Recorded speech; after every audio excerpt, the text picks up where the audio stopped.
In today's video, I'm going to teach you how to use developer controls on Microsoft Word.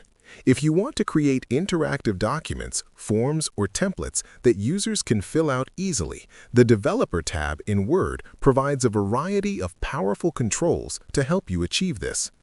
To begin, you need to enable the Developer tab as it is not visible by default.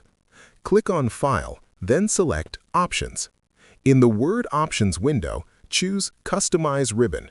On the right side, locate and check the box labeled Developer, then click OK.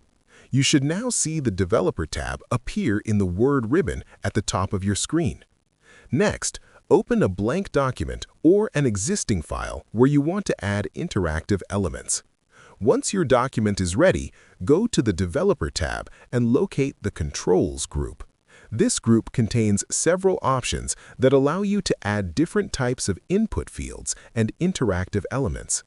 The Rich Text Content control allows users to enter formatted text, while the Plain Text Content control restricts input to simple, unformatted text.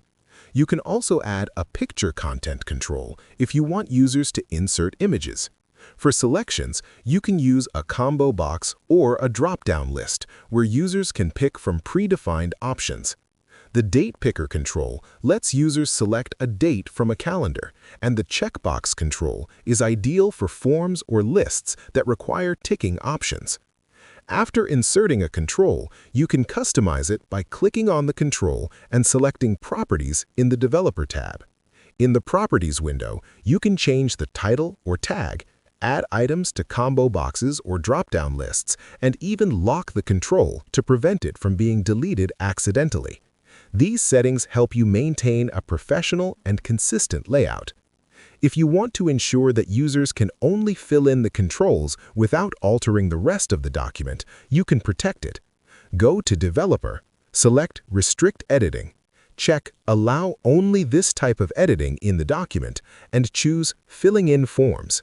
Then, click Yes, Start enforcing protection, and you can optionally set a password to prevent unauthorized changes. Once your controls are in place, test them by entering text, selecting from lists, choosing a date, or checking boxes to make sure everything functions correctly. You can also use the Tab key to navigate through controls in the order you want, making your form user-friendly. Finally, save your document as a .docx file for regular use or as a .docx template if you plan to reuse the same form multiple times. By following these steps, you can create professional and interactive Word documents using developer controls. If you found this video helpful, let me know in the comments. Give it a like, subscribe to the channel, and don't forget to hit the notification bell.